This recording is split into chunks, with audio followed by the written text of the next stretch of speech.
Welcome into 88.3 The Buzz, live from St. Bonaventure University. God, it feels good to be back, Tyler Smith, Nic Rohloff here with the Director's Cut. We haven't been in studio together. It feels like a month. We're finally back in studio. Feels fantastic. And we're right in the middle of more big-time sporting events. This is awesome. You know, this March that we just had now, early April, just jam-packed with sports left and right. We had great UFC cards. We've obviously had the NCAA Tournament. We've had the NBA trade deadline. We've had NFL free agency. We've been spoiled this month, about 1 year from the beginning of the COVID-19 pandemic. And now we're in April, and we're kind of getting a second chance at those events. You know, we got a whole other lineup this month. We got the end of the NBA regular season. We got the NFL draft. We have the Masters starting this Thursday. And we have a national championship to play at 9:20 tonight. Baylor Gonzaga. Going to be a phenomenal game. Stay tuned for our preview of that towards the end of the show. But we have been absolutely spoiled these past 2 months. Oh, spoiled is an understatement. I got to say, though, on my bingo card, I did not have UFC fights on there. That fight between just to touch on that real quick, that fight between Francis Ngannou and Steve Miocic was, oh my God, it was a great fight. And the card entirely before that was really good too. I mean, I'm a UFC guy.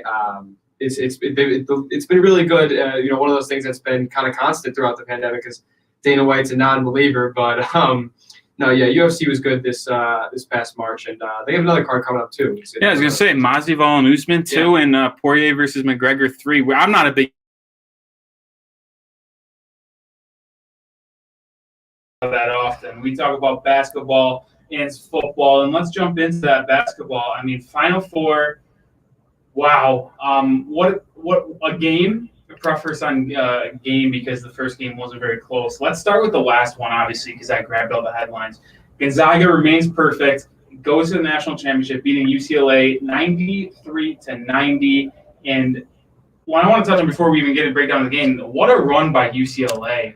First four to Final Four, second team to do it since it's been the first four been installed since VCU, which actually they did it the first year the first four was. Oh wow, I didn't know that was the first year the first four. Yeah, but man, Nick Cronin, Johnny Juzang, Jaime Jaquez, they were special. Tiger Campbell. I mean, you want to talk about the shots that Tiger Campbell was taking in that Gonzaga game. I mean, we got a blowout. I mean, one of these games was expected to be a blowout no matter what. I thought it was going to be this one. And we thought it was going to be totally flip-flopped. You know, Baylor a 5-point spread, and they win by 21, and Gonzaga wins on a buzzer beater, probably the craziest shot I've seen in a long time in any basketball.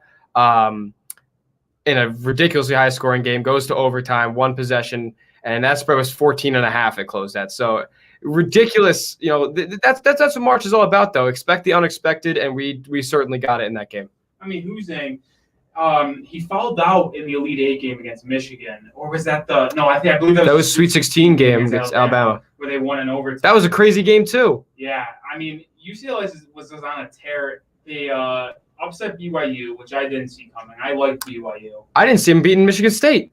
Yeah, me neither. I did not have that. But I didn't even watch. I think the only game of the tournament I did not watch a single minute of was UCLA Abilene Christian. Well, you didn't really have to, so. And UCLA won by 20, but then obviously they beat Alabama in overtime, which was a classic. I mean, and then they barely squeaked out against Michigan because Michigan couldn't make a shot in the final 4 minutes. And then they played 3 games in a row decided by 2 in OT, and then 2 decided by 1 basket. They just feel like it was just like, I said my Beavers were a team of destiny. I mean, the Bruins, I actually thought they were going to get it done and get to the championship game. You know, it's funny how I thought they were going to get it done too. I mean, if you got that close, you really you're one shot away from a win. You really were. Or I mean, they were going to go to double overtime, and it's really anybody's game at that point. I did not expect UCLA to hang in the way that they did. Every time Gonzaga had a run, had got out in transition, UCLA was there to answer with a jumper every time. And, you know, I was sitting watching the game with a few friends, and I was saying, you know, there's no way UCLA can keep this up the entire game. They're shooting jumpers. Gonzaga was getting layups. Gonzaga was getting transition points. And UCLA, again, settling for jumpers, outside shots. I did not think they'd be able to sustain that for the entire game. flawlessly executed on offense by both sides, really. And that's how you end up with a 93-90 finish in a college basketball game. So we got an absolute treat in that game. And Johnny Juzang, I mean, you want to talk about him? He played his way into borderline lottery pick in the NBA draft. Yeah, I mean, he went to Kentucky originally and then transferred back home to UCLA.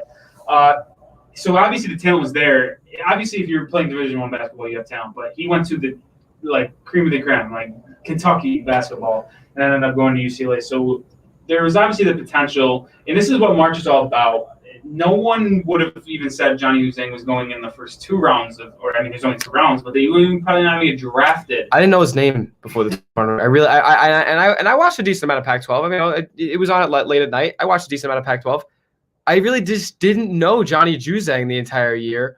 But it's really funny because this UCLA roster, everybody's like, oh yeah, Cinderella, filled with 4- and 5-star high school prospects. It was, I mean, you talked about talent. It was loaded with talent. They just had to put it together. They had a rough stretch at the end of the year where they lost 4 in a row. So that's probably why they were they were never really in the conversation for first 4. I always thought they were a lock for the tournament, but that brutal stretch at the end of the season obviously caused them to go the first 4. Then, they realize their talent, the chemistry starts going. And when you win a couple big games, I mean, the Michigan State game went to overtime too. You have these experiences as a basketball team, and that they just compile all this veteran mindset onto the team, and that's really what they did. They just took that and rolled with the punches as the rounds went on, and they really looked like a top 5 seed in this tournament. I mean, you say top 5 seed, people forget UCLA was 17-6. Yeah, and they were ranked top 25 in the country, projected to be a 6 seed by Joe Lunardi. Then, obviously, you mentioned that 4 losses in a row. Actually, I believe they were 17-5. Actually, that's a great record. And looking back now, the Pac-12 was way better than everybody thought. So that's a pretty decent record. So they were 17-5, and obviously they lost 4 straight games coming in the tournament. But then, like I said, they wasn't a Cinderella. It was a Cinderella because they were in the first 4 and 11 seed. But if you really think about it, when they were playing middle of the season, good basketball, they were a top 25 team in the country. Now, did I expect this? No, obviously not. But what a run by UCLA, and I just want to tip my cap to them because it was a special run, and every game they played besides the Abilene Christian one was tight and honestly could be put up for one of the games of the tournament. But let's transfer over to the Gonzaga side. Jalen Suggs, obviously, the heroics on that shot, unbelievable. I was watching the game with my dad back home, and I saw Juzang got his own rebound, put it up, made it. And I was like, oh, we're going to get a second overtime. This is sweet. There comes Suggs, bank shot. Before I turn it over to you, though, I'm calling out Suggs saying he knew it was in when he left his hands. If you bank a straight-on shot, I don't want to hear that. Yeah, he did not know. Maybe he thought he swooshed it, but that ball, he did not intend to bank that in. Of course not. Leave that out of it, please. I mean, you just try to, in that situation, you just have to try to put it as close to the basket as you can and hope that you had the touch to put it in it, and he did. I mean, the way that the ball banked in, the net barely moved. I mean, he had an exact shot at it, and he connected. But, a lot of people have been talking about Jalen Suggs and the impact that shot makes on his near future as a pro. And they were like, oh, yeah, this guy, she's shooting up the draft boards now because of this tournament. I had Jalen Suggs in the top 5 all season. And now people are just acting like he's coming out of nowhere. I mean, he had 22 in his first game as a Bulldog. He has had an excellent season top to bottom. Obviously, you have Corey Kispert, who can be recognized as a player of the year in any season. Drew Timme, obviously, forced down low, and he took over in overtime as well. And then you have, obviously, the supporting cast of Joel Yair, Andrew Nemhart, a bunch of other guys who could be starters on virtually any tournament team outside of the Gonzaga. So he played so well individually. He made his teammates better. Pick in the NBA draft. You could even argue 2. That top 5 is very stacked, though, this year. So it's going to be very interesting to see how that rolls out. It's probably going to go based on team need, in all honesty, because you can make an argument for any of the top 5, except for Cade Cunningham, who I believe he's going to go number 1 no matter what. But 2 through 5, you could really make an argument for any of those guys to go to any of those spots. Jonathan Kuminga, Jalen Green, and Evan Mobley. Any of those guys could go in those spots. All going to be great players. But Jalen Suggs has been doing this all season. Let's not make a mistake here. My dad said, actually, it's funny. He said if he fixes his outside shot, he's Damian Lillard. And he hasn't shot well from three this year. That's something like he's been a great defender for Gonzaga, been great at getting to the lane. But if you actually watch his 3-point shot, he does struggle at times. He's open. I mean, like a lot of guys who should be able to hit open shots, he does hit them. One thing that he's really good at is creating the separation on step back moves, side to side dribbles. That's a very valuable asset, especially in the space and pace of today's NBA. So that's going to help him a lot. He's not Ben Simmons to the point where he actually can't shoot threes. Like he can comes back to Ben Simmons. He's always going to be the measuring stick as to whether or not a player is going to be able to develop their jumper in the NBA. He can't do it. So that's why I like a guy like Jalen Suggs. I mean, he has shown the capability to be able to hit outside shots. He just hasn't hit on them. Very Kyle Lofton-esque this season, and he's gonna go. He's gonna go top 2 no matter what. You think top 2? Like I said, it depends on what teams get what picks in the top 5. Because let's just say the Hornets get fall all the way down with the injuries that they've had to get the number 2 pick. They're not going to take Jalen Suggs. No, they would take Mobley. But to be honest, out of those 5 prospects you named, I would rank. I know it's positioning, but I would rank Suggs at 5. Really? I haven't watched enough of Kuminga, so I can't make a total decision on him yet. Evan Mobley's potential is unmatched. He has a little bit of a handle. If he could dribble. A mid-range game, he could be. I'm not saying Kevin Durant-esque with the 3-point shot, but from the elbow in, he could create shots like KD does. Jane and Kuminga is that interesting, him or Suggs. I would automatically put Kate Cunningham, Evan Mobley, and Jalen Green in the top 3 because Jalen Green's an absolute star. Kuminga, I think right now, obviously these young players can exponentially improve anytime, but Kuminga's like ceiling to me right now is like Jaylen Brown. Okay, so I was seeing some Jimmy Butler comps. Yeah, like he plays good defense, gets to the rim, like stuff like that. Suggs, obviously have to see the 3-point shot improve. It will, but I think I would like you said, it's team needs. But I like Kuminga. I feel like no matter what, he's going to be a 3-and-D guy in the NBA, like at his worst. Oh yeah, absolutely. At his worst, I mean, he's going to be a guy who can. I know his game enough to the point where I've seen it, and he can definitely create his own shot, and he's probably the best defender on ball out of all of them. But Suggs, you look at the way Gonzaga's played over the past, however many seasons since they've been really competitive. It's probably been 15, 20 now. They don't really play a really fast brand of basketball. It's very big man oriented. It's very free throw line and under oriented. And Jalen Suggs really transformed the way that they play this year.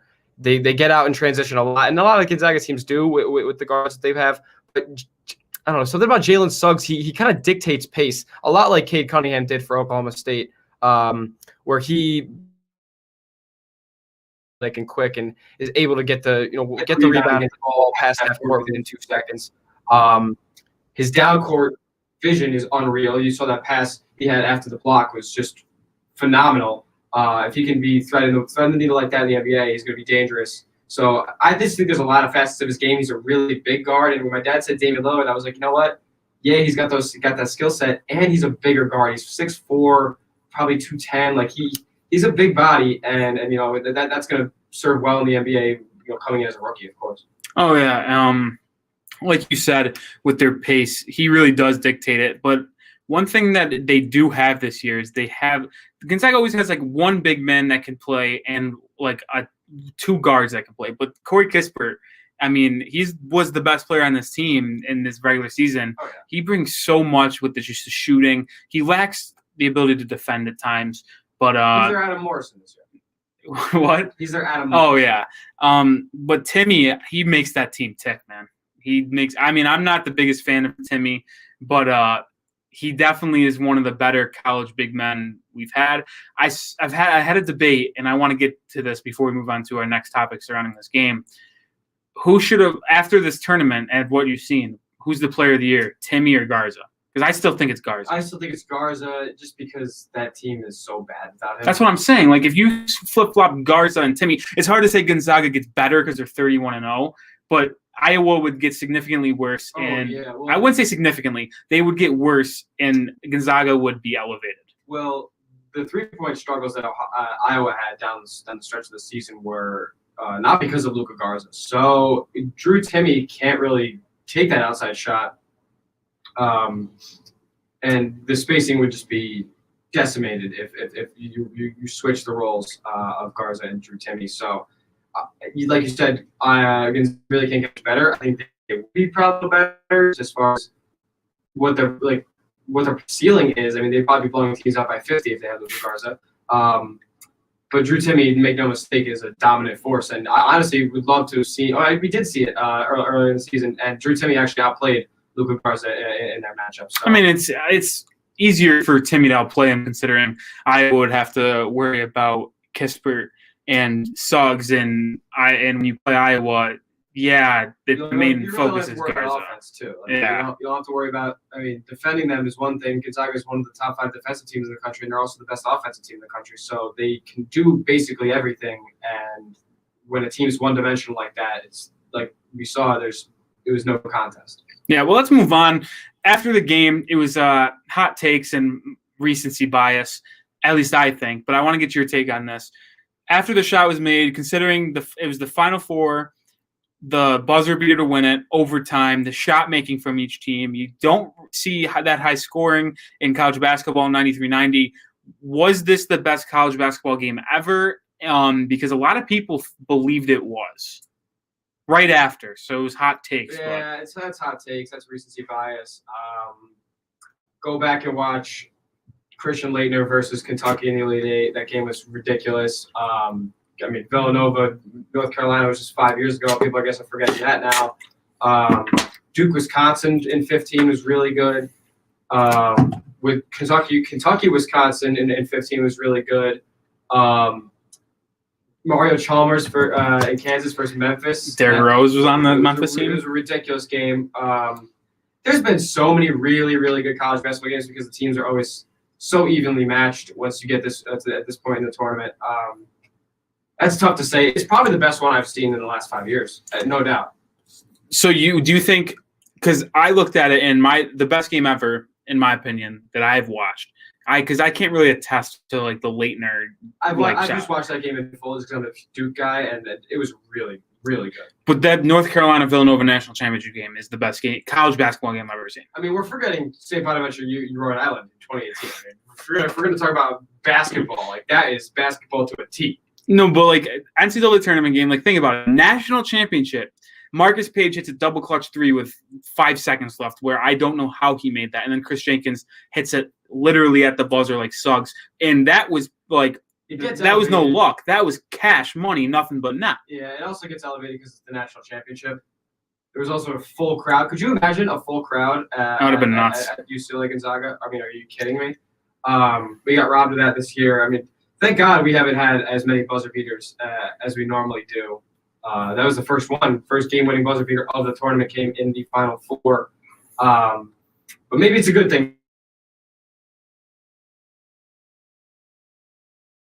We'll see more buzzer beaters in March Madness 2022. But that sequence, though, is pretty similar. I mean, Juzang misses, gets his own offensive rebound, and then somehow Suggs pushes it down the court in 3.3 seconds and banks it in.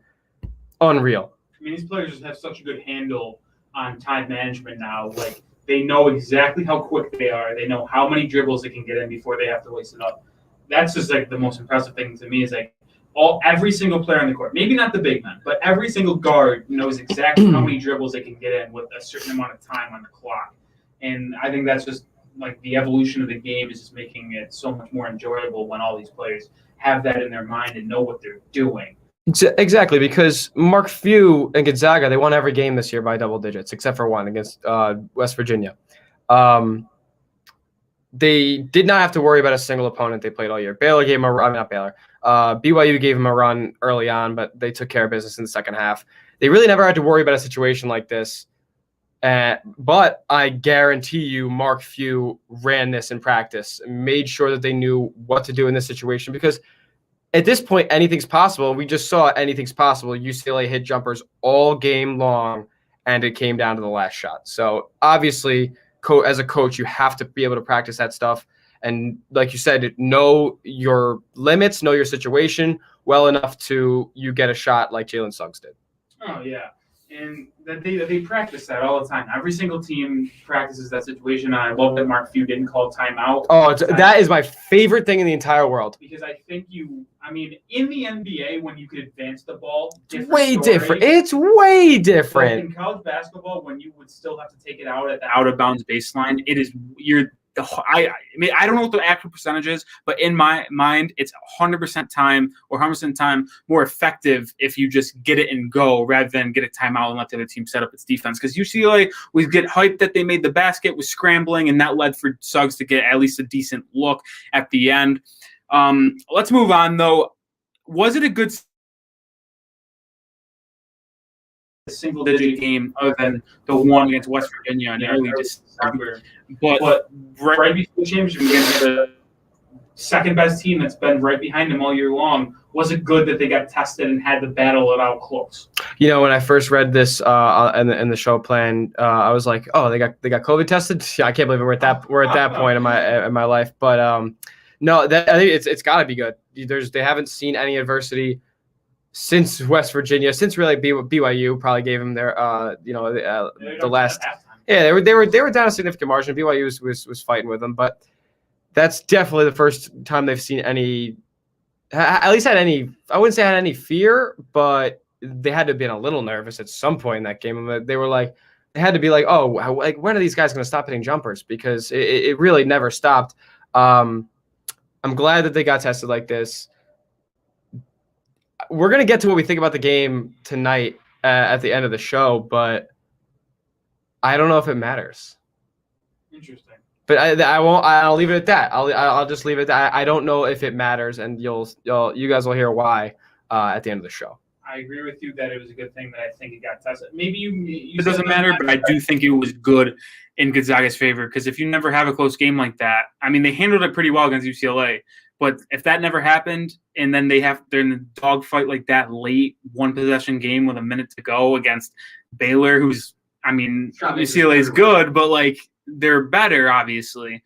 So I did think that helped them a little bit in terms of preparing for tonight's game. And it's a 2-game it's actually 1-day turnaround. So it'll be interesting if there's a little more fatigue on their side of the ball after playing a late game and being tested rather than Baylor just blowing out Houston. Let's get to that game. Baylor absolutely destroyed Houston, and I put in the show notes, were you surprised? Because I was not, and I'll tell you exactly why.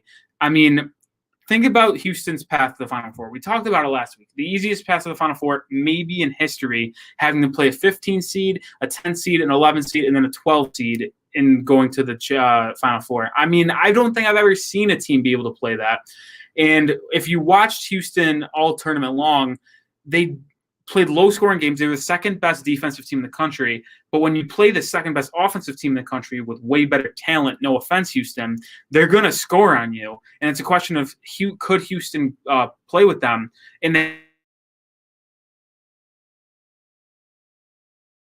offensive rebounds, put it back. But guess what? That's not going to work when you play a team that can shoot 41% from three from the season, because that's what Baylor did all year long. And that's what they did again in that game, double digit threes against Houston, and they really just did not look like they were going to miss that entire game. You said you weren't surprised. I was expecting probably a 10 to 12 point victory, maybe 15. 21's a blowout. That's and it was never, like you said, yes, it was never close. Halftime, I think they were down 24. Yeah. It was never a close game. Houston's a team that were down like that. Like you said, they get their opportunities off missed shots and putbacks. They're not a team that can shoot their way back into the game. Quentin Grimes is the only player on that team who I'm significantly comfortable with taking a bunch of 3-pointers, and the rest of them, yes, they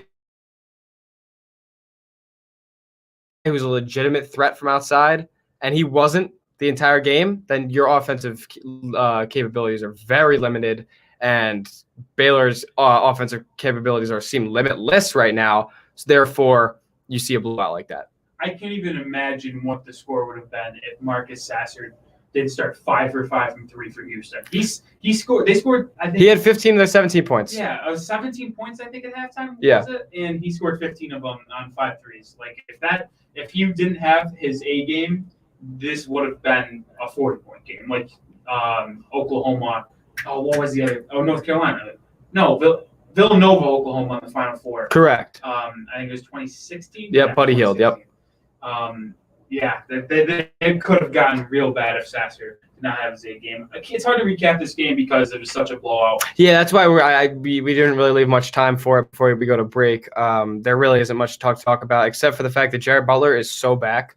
Oh, yeah, that's huge. I've been saying all tournament that they have not played well, and their best player, Jared Butler, has not even had close to his B game this whole tournament, and they just still won by double digits. And then you saw what this offense can do when Jared Butler has it: 6 for 9, 4 for 5 from 3. And Davion Mitchell looks like a pro now. Oh yeah, everybody's calling. I would say everybody's calling this guy a Donovan Mitchell knockoff. I mean, he's looking pretty good in this tournament, not only from 3 but inside as well.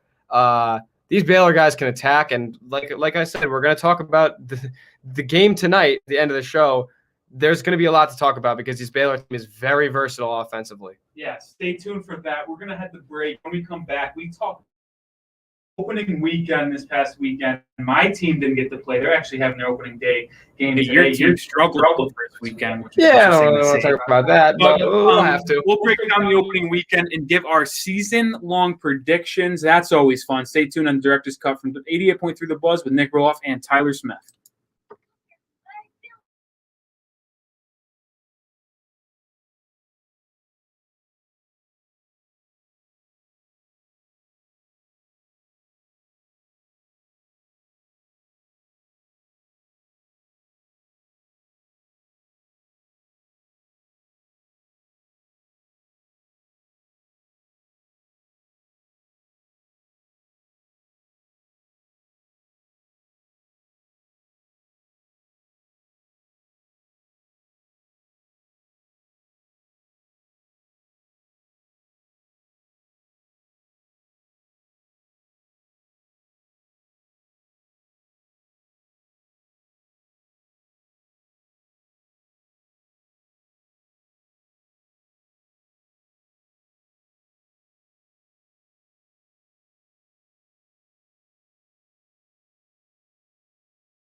88.3 The Buzz, live from St. Bonaventure University. You're listening to the Director's Cut with Nic Rohloff and Tyler Smith. We just had the first half hour breaking down Saturday's Final Four action, and lost in translation because of all the Final Four games. Baseball started up this weekend. My favorite. Yeah, Tyler's favorite sport. Just kidding. I saw that you fired up some tweets though about the Yankees, so you had to watch. Yeah, no, I was watching the Yankees. They embarrassed me. But opening weekend, it's always good to have baseball back. That's officially when you know it's starting to get nice outside, I feel like, even though the Tigers and Indians had to play in snow on Thursday. Oh, really? I didn't see that. Of course not. So I see how I don't loop I am with baseball. Either way, there were some interesting storylines. Obviously the Yankees going 1-2, the Orioles sweeping the Red Sox, which is we're gonna lose to them tonight. absurd. You're playing the Orioles? Yeah. Absurd that the Orioles swept them. I mean, the Indians losing the series against Detroit because Detroit's not very good. And obviously, my Mets and Nationals, first cancellation of the season. Damn Nationals, man. They got to ruin everything. But of course. I mean, they won the last cool World Series. I mean, last year, obviously, there was a couple fans there, but they just want to hog all the attention now ever since they've been so popular. Yeah. Either way, I actually want to start with something in the Yankees game. I saw a lot of Yankees fans complaining, and some actual analysts as well, because the Yankees lost the first game opening day by 1 run, went to extra innings, and some people were not happy about the rule with an extra innings, a runner starting on second base with no outs. What are your thoughts on that? Okay, so I looked at it pretty objectively, where I was saying, Yankees got the same opportunity in the next half inning. So whether you like the rule or not, it's a level playing field. Plus, Blue Jays get up first. They have a man on second, obviously. They score that guy. Game's not over. The Yankees still get that same opportunity. The Blue Jays pitch better. Throw a better ball. I mean, you really – I mean, if you really want – I don't know about second base. I wouldn't mind if they started him on first base. But I know some people were saying that, that's too early. Maybe you introduce that in the 12th inning or the 11th inning. I don't know. I don't mind it. Baseball is trying to make all these new rules to draw in a new crowd or something. I don't know if that's the rule to do it. But as far as complaining about the outcome of the Yankees-Blue Jays game, they're on the same playing field. Pitch better. Sorry you lost. I actually like the rule personally, and I love what you said about not understanding why they were complaining, because they got the same exact opportunity and couldn't cash it in. That's a whole other topic. I could probably talk about that for 30 minutes on the last inning or the bottom of the 10th, like base running antics by the Yankees. God, that was terrible. Anyway, I like it because you don't want to imagine this in mid-July, 40 games in, It's 95 degrees out. And you go to the 10th inning and you got to wake up and either travel that night or wake up and play a day game the next day. God forbid you have a doubleheader. Baseball's a grueling schedule. 162 games is absurd. That's a long time. Playing basically every day for the next 6 months. Yeah, it's like you at least play 27, 26 days out of the 30 days in a month. I think that's so ridiculous. It is very strange, but that's what the baseball's always been. You don't want games going to the 16th then. This rule speeds it up and is more likely to have a finish in the 10th inning. So you don't have those grueling games that go to 2 a.m. that make each team use all their pitchers and then have to pitch the next day with a terrible group of relievers because they're all gassed from the night before. I know some people are just leave the game how it was. I like how it was, but I like this rule. Now, Rob Manfred, he decides to do some idiotic things I don't know how credible it was because it was from Barstool Sports, but there was a report that said Manfred wants to put 3 targets out in the outfield and that will count as extra runs on a home run if you hit it. I don't know if that's real or not. It might have been an April Fool's. I don't know. But either way, Manfred isn't the greatest commissioner, but this is one of the moves I did like. Yeah, well, we don't have to talk about runner on second base in extra innings to know that Rock Manfred's a bad commissioner. So, I really don't mind the rule. I'm also not a baseball purist, so I'm not the kind of guy to be looking for opinion A on this situation. But the Yankees did, like we've said before, the Yankees had the same opportunity the Blue Jays had, and if you scored one extra run, guess what? You would have won the game. So I really don't want to hear the antics about it. One thing I will ask you is the runner back on second base in the 11th inning and all those afterward? Yes. Okay. It's every inning. That's fine. That's totally fine by me. I mean, the goal is to end the games quicker. They're already a 3.5-hour game, so it's tough for an American viewer to sit through an entire baseball game already. You drag that out to 4.5 hours, and the ratings are gonna drop. So you get this game over with. You score more runs potentially by doing it, so that's always a plus. I really don't mind the rule. I mean, I am just right with you on that one. And before we move into giving our predictions, let's just talk about the general opening weekend. There was actually some pretty surprising stuff that happened with. Didn't the Pirates win? The Pirates won a game. Yes, they did. As Michael cites chants from the producer room over there. Yes. Yeah, they won the first game against the Cubs, right, and then dropped the next two. I believe so. But Tyler, was there anything that caught your eye? Because there's actually a couple things that was very surprising. So I just want to go to you first. Well, the Orioles starting 3-0 obviously is probably the most surprising thing that I saw. But if you actually watch those games, the Red Sox pitching staff is horrendous. And that was the problem with them last year, is that they couldn't pitch. I mean, they gave 18 runs in the 3 games they played. 6 runs a game, that's not very good. Listen, I'm sorry, 10 runs by the third inning in April. Are we really doing that right now? We're already jumping ship in Boston, I guess. Nathan Eovaldi, I would have loved to see him come back to New York. He's not an ace. There's no way he's an ace. I mean, this was their problem last year. They had Chris Sale in a Cy Young year, and then he hasn't been on the field enough to produce that again. And they obviously traded away Mookie Betts, and they traded away Benintendi. They didn't re-sign Jackie Bradley. They're a trade. Their only player that's competent that I really know outside of it's pretty much Xander Bogaerts, isn't it? Yeah, I'm drawing an absolute blank on the last name. Wow. What's his first name? JD. JD Martinez? Martinez. Oh, yeah, he's on the Red Sox too. He's all right. Mets on the brain when I was thinking about JD. JD Davis, yeah. All I could think about, I could not. No, JD Martinez, I did forget about him. He's a good player, but paid him a lot of money. Yes, they did. But the Red Sox going 0-3 was surprising because I didn't think the Orioles were any good, and then they probably aren't. And it's just how bad the Red Sox are. Matt Harvey, baby. Matt Harvey, yeah. One thing, Houston, it's going to be a shame tour. Going to get booed everywhere because they good. 4-0 though to start the year, 35 runs, only giving up 9 in the first 4 games. That's absurd. Why they didn't have to cheat? That's an absolute crazy run differential through 4 games. They did not have to cheat. We see them now that they are very competent, talented baseball players. And they lost Springer. And they lost George Springer, who hasn't played yet for the Blue Jays, but they were good regardless. They had a good future as well. Their managing was good. Everything about that team was good. Why did you just throw it all away for a guaranteed championship? You probably could have won it regardless. Very odd.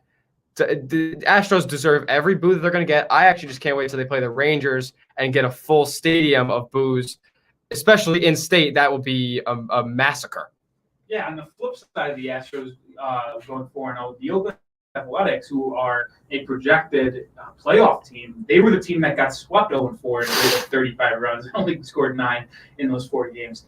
If you go to the National League, the Braves getting swept by the Phillies. Listen, the Phillies are a talented team on paper, but the Braves should have won the NL last year. Yeah, they threw that away in the championship series, and then start the year off 0-3 against Philly. That's unbelievable. Only scoring 3 runs in those 3 games too is what's even more crazy because that lineup should be scoring 3-4 a game. Absolutely, unbelievable that happened.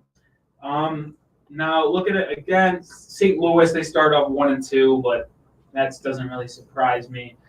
They usually get off to a slow start, but they're going to turn around. They're pretty good. And that division is horrendous. They're going to win that easily if we're going to just, we're talking about predictions. But yeah, they're going to win that division pretty handily. And then I got concerned that Dodgers dropped their opening game, which was like, whoa, what's going on there? They're fine.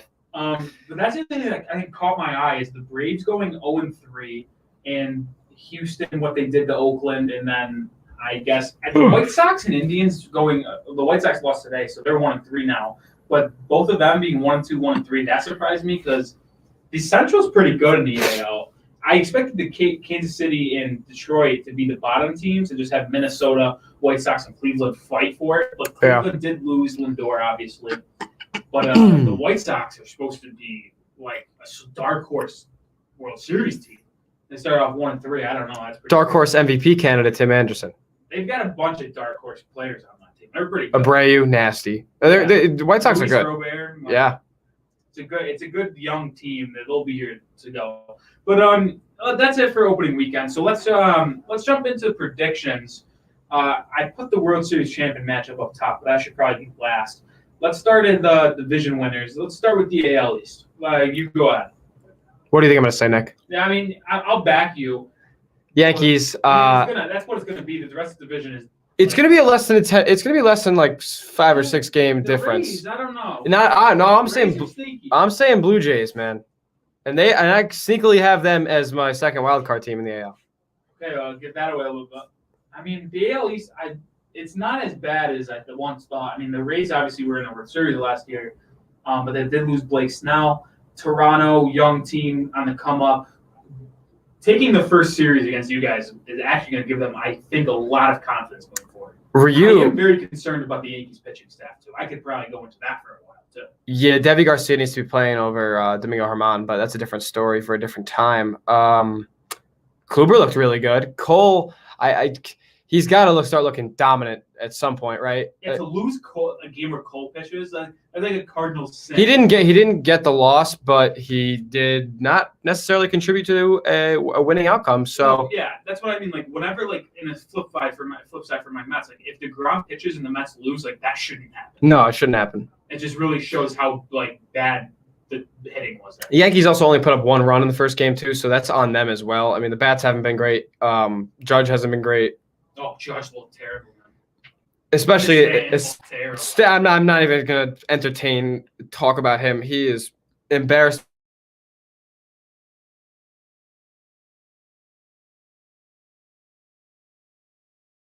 Gary Sanchez looked pretty good, though. He did. 2 home runs, right? Yeah. That surprised me. 2 home runs in the first series. He's batting like 670 right now. He's batting pretty well, but classic Gary Sanchez, get off to a good start and then have his. Let me have my moment, Nick. Okay, I love Gary Sanchez, and I really think he turns it around. But we're 4 games into the season.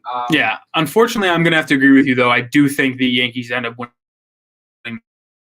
close to 100 games. So let's move on to the AL Central. I think probably the best division. I don't know that the Central and the East is pretty close. They're pretty tough. At the bottom, both of those stink. Yeah, the 2 bottom feeders are awful, but the top 3 can make noise. Yeah.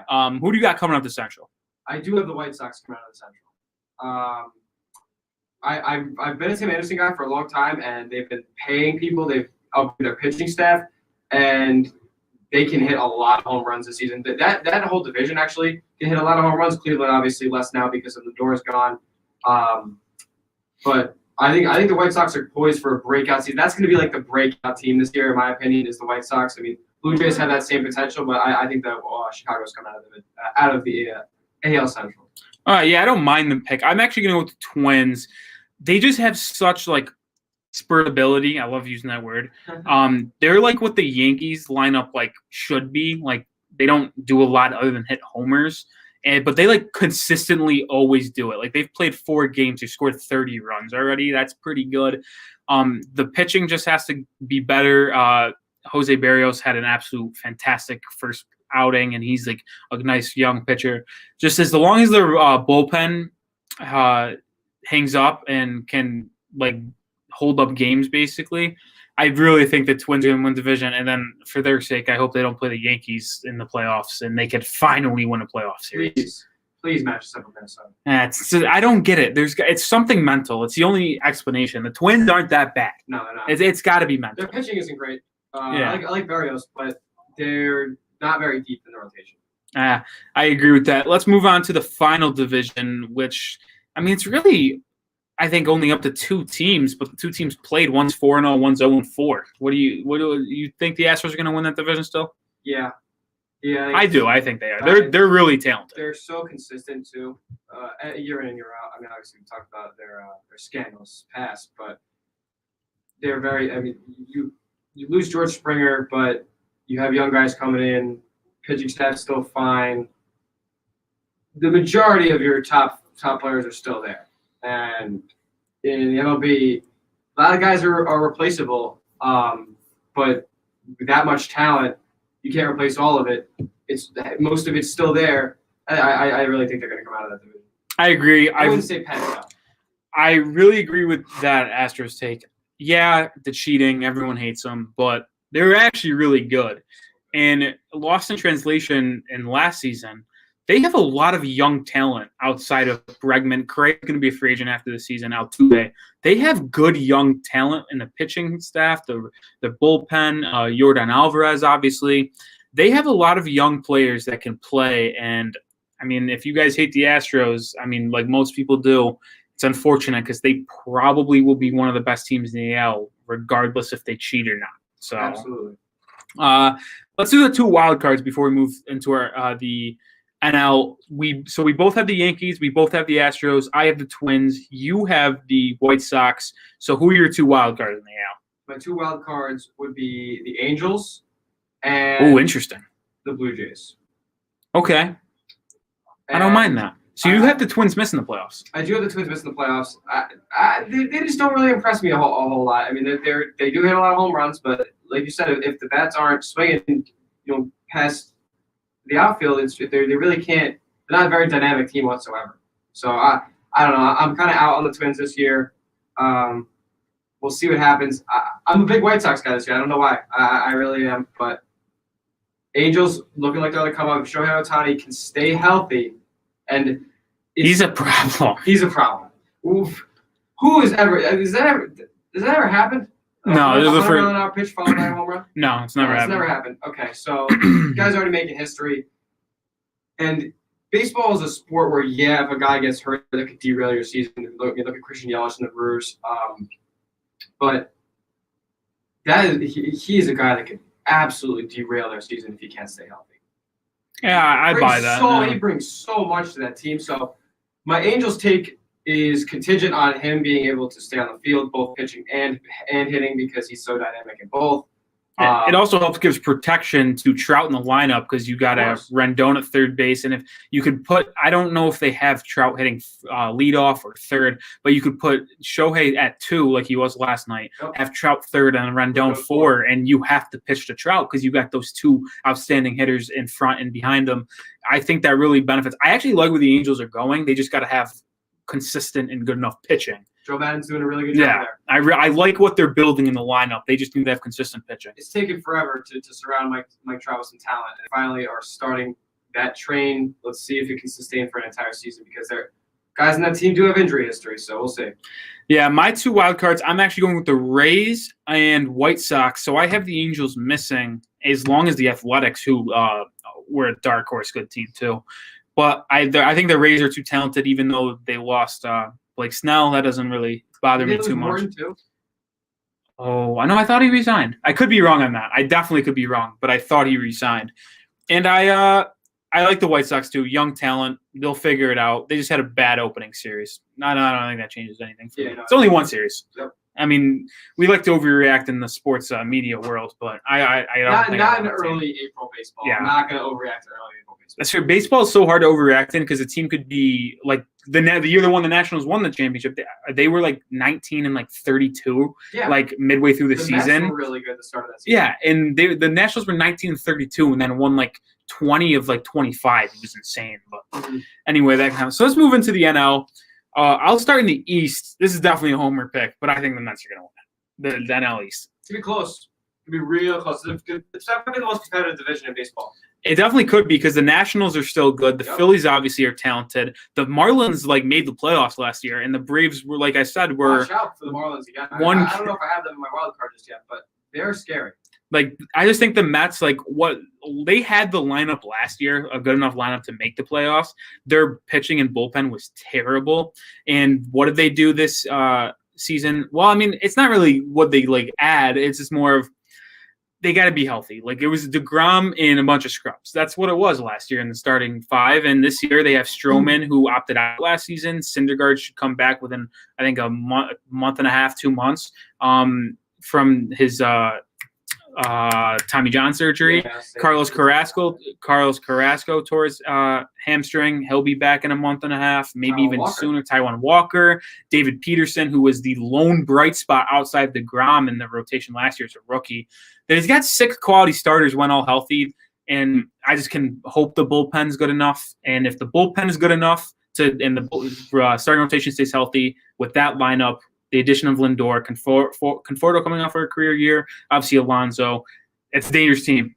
I mean, it's hard for me to not be biased, and because I'm so excited about the Mets finally being projected to be one of the top teams in the league. I mean, I really think they could. I wouldn't say win it all because there's a certain team in the NL West that's very, very good, but they could definitely make a run. Absolutely. I've been jostling back and forth whether or not I should take the Mets or the Braves, and you know what? I'm gonna go with the Mets. I love it. I really know. I'm in on them this season. They're legit. They are. They're hitting, and like you said, their rotation goes 6 deep. It's very dangerous, and if they can put the thing about the Mets is, I've never seen a group of guys more excited. Oh yeah, that's what excites me, and I know our station manager Tom, he's a bigger Mets fan than I am. He wouldn't produce our show tonight because the Mets are playing right now. Yeah, he is a bigger Mets fan than I am for sure. I like the Mets, but he loves the Mets. Yeah, dude, the team is Alonso's hyped up. Conforto, Lindor signed, he's all excited. Lindor is all very excited. The team seems they're very gelled together pretty well, and they all just want to bring a championship to the Mets for the first time in forever. So it's really awesome to see. Yeah, 35 years. That's going to be so exciting. Finally, Mets baseball back. My father's a Met fan as well, so I'm excited for him to watch some good baseball too.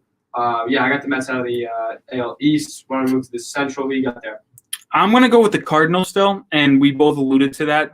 Yeah, they're 1-2 to start the year, but they've got the most talented team by far. Maybe the Cubs can give them a run for their money if they have a bounce back year, but I still am going to go with the Cardinals. The Brewers, they had a bad year last year after having a good year before, but I think they've just lost it. Yelich is really good, but I don't think they have that spark anymore.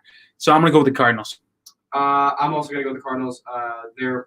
The addition of Nolan Arenado is going to do wonders for them. Jack Flaherty's a very quality 1-2 guy. They're just that division's it's not very good. Cubs fell off really, in my opinion. Brewers, like you said, they're on the downward decline. Yelich probably is regretting the money that he accepted there over the next few years. But yeah, that it's a very boring division. I don't want to talk too much about it. I got St. Louis. Yeah, okay.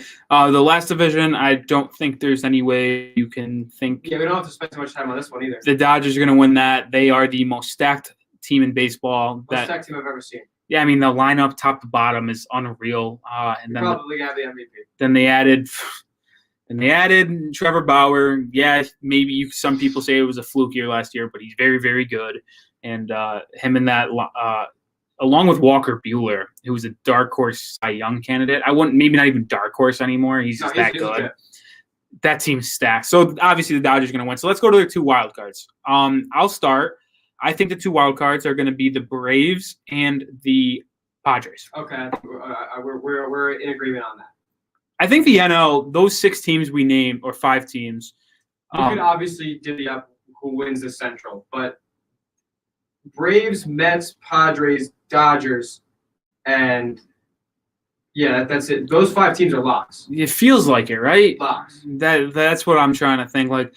I mean, you could see. I'm preparing myself for heartbreak like I did for Bonaventure, but they ended up making the tournament. Yeah, the hype around the Mets is real, but there's always something that managed to go wrong. I could see the Phillies or Nationals maybe stealing Mets spot, but I don't know.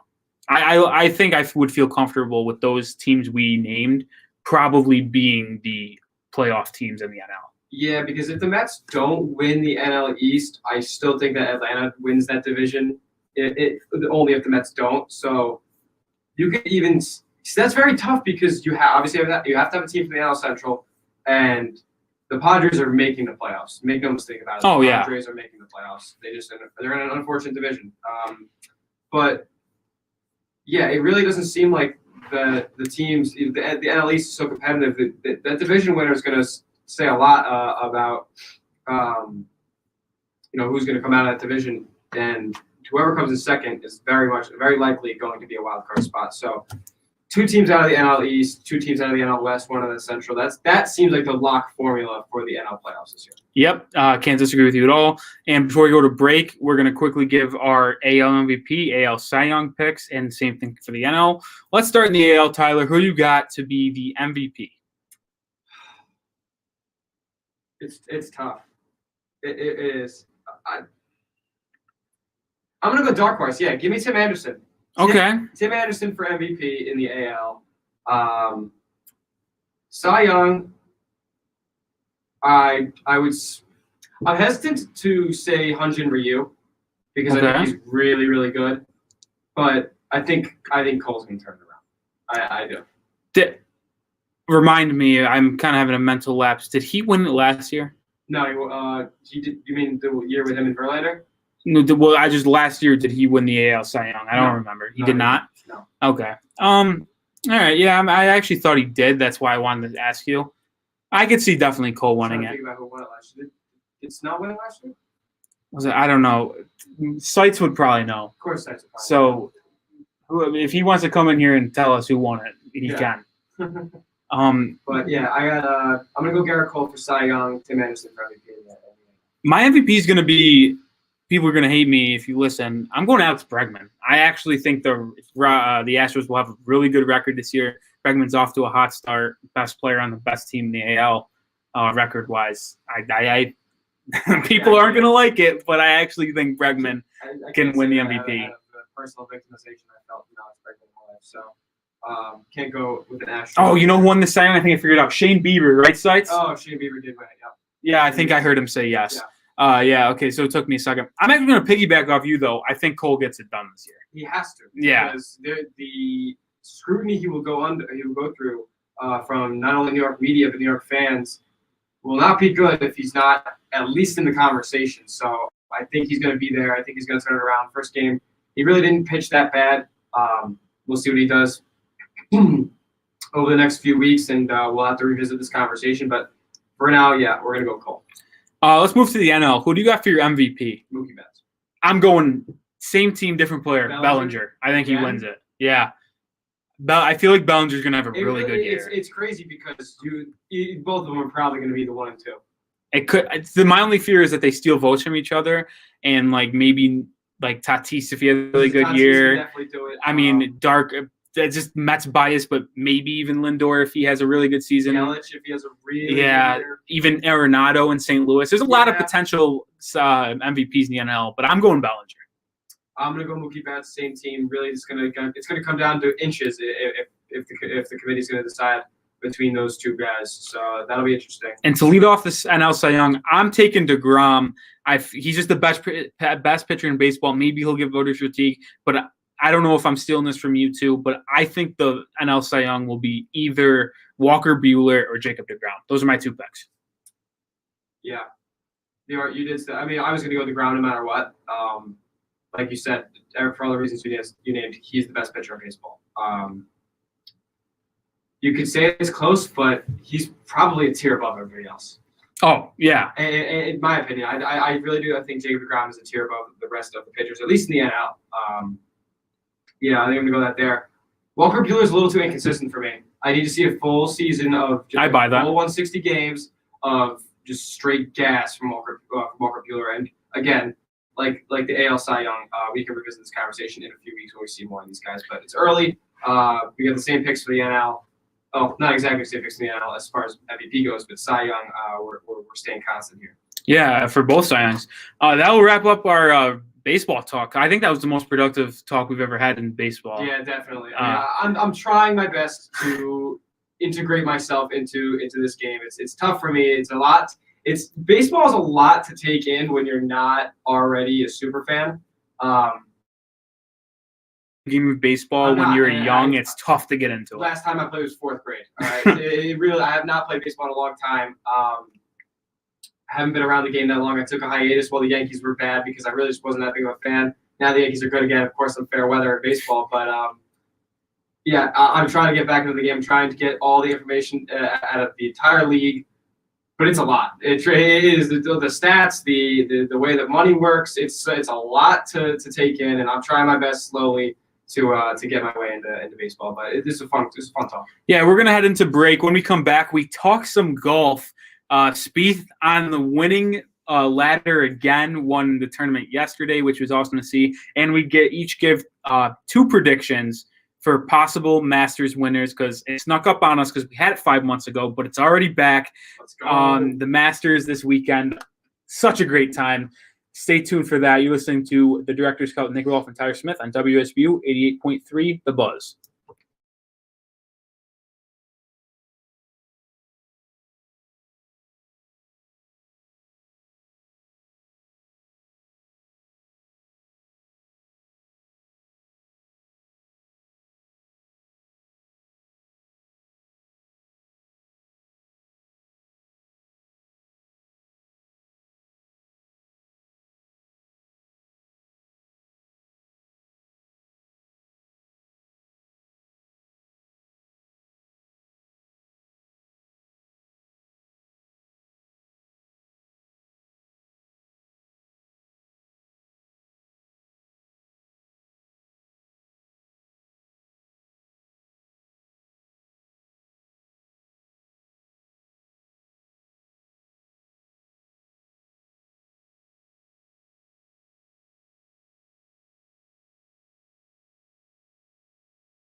To WSBU 88.3 The Buzz. You're listening to Director's Cut with Nic Rohloff and Tyler Smith. Our first hour was dedicated to the Final Four on Saturday in baseball. That went really well. And it's time for the second hour where we were talking about golf.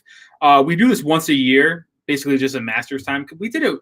Did we Masters last time? Yeah. Okay. Because DeChambeau was all in the news. Yeah.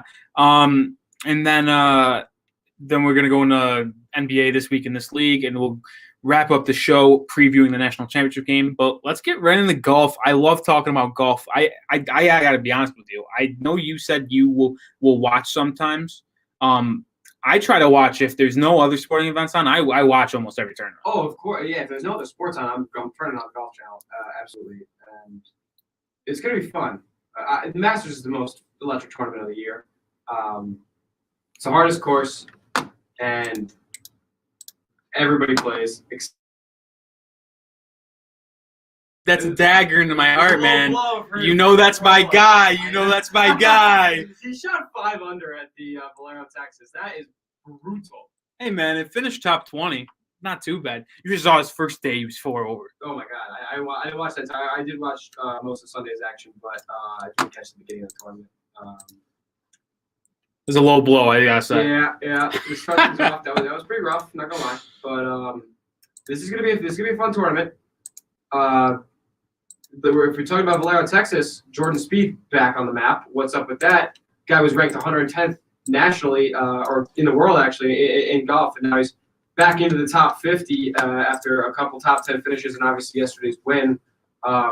His odds are set at 10-1 right now to win the Masters. I think that's horrendous value. Yeah, I'm pretty sure they gave him like top 5.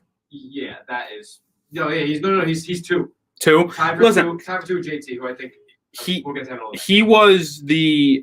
He was one of the more top 5 favorites before he won this last tournament, because I think it's been like 3 or 4 tournaments in a row that he's in the top 10, finished in the top 10, and then obviously he broke through and won his first tournament since the 2017 Open that's passed in the Valero, which was awesome. It's awesome when golf has like everyone comes together and roots for someone. When someone's at their top, maybe you'll get people root against them.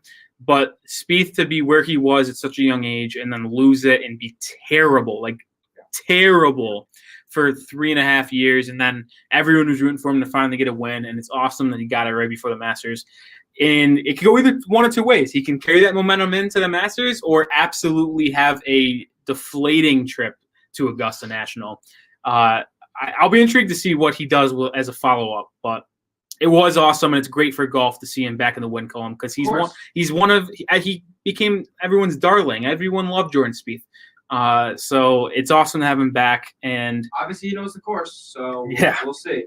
But I don't want to linger on golf too much. I can talk about it for a while, but there's other things we have to get to that are more pressing. We have to slide in Sam Darnold somewhere too. I totally just slipped my mind until now. Definitely do. But anyway, let's give one prediction, like probably who we think are going to win it, and then one dark horse. All right, so Nick, why don't you start off? I want to see who you got as the champion right now. Oh, I'm going to go Colin Morikawa. Okay. He is so good at such a young age. Won the PGA Championship last year in TPC Harding Park. Won the World Golf Championship at the Concession earlier. I'm slipping on what the tournament name was, but I know it was at the course name is Concessions. He's such a good striker with his irons, and if he has the putting stroke working, I think he can make a lot of noise. This is his second time seeing the course, obviously first time last Masters. So we'll see how he does in his second time around, but I think he has all the potential to win this tournament. I'm actually going to figure out while you give your first prediction where he's ranked in the world, but he's up there. I know that. So yeah, he is up there. I think he's got what seems to be 1, 2, 3, 4, 5, 6, 7, 8. All right, he's got the 10th best odds to win it. He's about 30-1, and I'm going to pick a guy who's just a few spots ahead of him. Brooks Koepka is going to be my pick. He just went out of knee surgery. I know. And he hasn't played in a while. He has not played in a while. In early February, he won the Waste Management Open. And obviously he won the Masters in 19, 7th in November. So he knows the course very well. I'm hesitant just because of the injury, but I think he's just one of the most electric golfers in the field. He's from basically tee to ground. He's gaining a stroke and a half pretty much per round. So that's ridiculous. And I don't know. I think he's just the pick this year. It's always one of those things where he's never going to win it back to back, but he underwent that year. of 2020 where things were obviously very shaky. He's just won a pretty big tournament in Waste Management in Phoenix. I don't know. I like Brooks this year. As my second dark horse, I'm going with someone who's like Spieth on a little bit of a run right now. Billy Horschel is my second pick. Real technician on the course. Hits his irons well, like Morikawa. I like to pick players that are consistent with their iron play. Horschel's experienced. He won 2 or 3 weeks back in the World Golf Championship match play event, defeating Scotty Scheffler in a championship game, or a championship round, I should say, or match. But I like Horschel. He's experienced. He is a technician on the course, and if he's got his swing dialed in, there's not many people that can beat him. People forget he won the FedEx Championship 4 or 5 years ago. Yeah, and my dark horse is super dark horse, and it's only because I've watched this guy recently, and he's been playing really good. He hasn't had a ton of wins, obviously, because his odds are so low. But Mackenzie Hughes, now this is his first Masters appearance. He missed, Canadian, right? Yeah, and he missed the cut in 2017. It was his first time. He's number 50 in the world right now. He's also has 200-1 odds. So just think about that when you're sprinkling your units at the end of this week. But he's third on the tour. He's third on the tour in 3-putt avoidance, and he's tied for 29th in par 5 average. So he's a huge long shot, but he's had 7 top 10 finishes in his last 22 events. He could play at difficult courses. I don't know. It's a dark horse. He's probably not going to win, but don't be surprised if he's coming to the top 20. All right. I like the picks, and that's going to conclude our golf talk. Always a fun when we get to talk. Yeah, it's scarce. We don't talk about it for a lot of these, especially because some of the biggest tournaments occur while we're not in school. Yeah. But we get a treat 6 months apart. We get 2 Masters tournaments. It's unusual, but I'm not going to complain. Augusta's my favorite. I can't wait. You know, we're going to get you next fall. The Ryder Cup, I think we're going to get. Oh, so okay. We'll get to talk about golf then too. Another phenomenal tournament. Yeah. Let's move on. You know what? Let's slip in the lone football talk right here between the NBA and golf as Jacob deGrom gets his first strikeout of the year. I mean, did I really expect Nick to not have the game on during the show? Of course not. If the Celtics were playing the first game of the year, the Yankees were playing the first game of the year, I'd probably have the game on side by side as well. So shout out to Jacob deGrom starting that NL Cy Young journey early. Yeah, I had to give a quick shout out. Just got down in the background. Got to check on and see how the boys are doing. Actually, before we went to the NFL, best team of all time in any sport in their first game play of the season. They don't lose. Who? The Mets. Oh yeah. They opening day Mets. This is free money, please. It's a lock. It really is. I will find it hard to believe that they lose today because it's opening day. They don't lose. Anyway, and who's on the hill? So yeah, the ground exactly. So let's get to the NFL. We didn't have any NFL talk planned at all, which is like maybe the first time ever. Yeah. But the NFL demands us to talk about it. 365 league now. So we got had a bad thing. I think that DeGrom's gave a home run. Oh. Double? I don't know. Triple. Oh. No, he's out. Well, electric talk. He's out. This is that was just expert play-by-play from Nic Rohloff. He's out. So yeah. Good start for the Mets. Oh God. I thought it was a home run. Apparently, hit the wall and made a nice relay to get him out. Oh wow! Brings a lot to center field.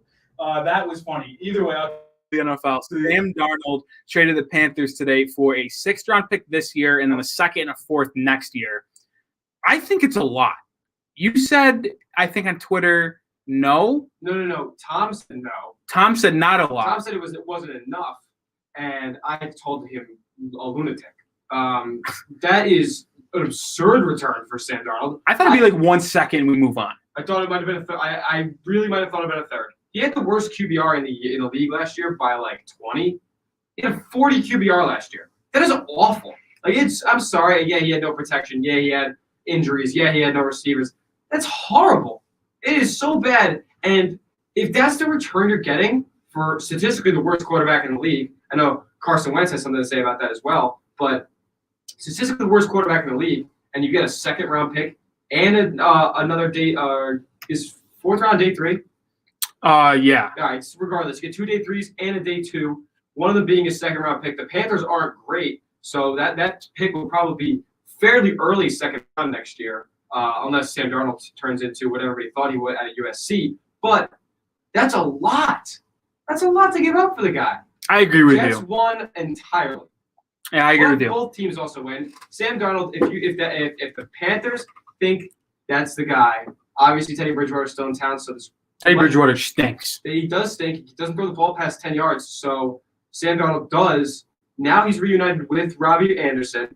He's got Christian McCaffrey, so there are your easy throws out.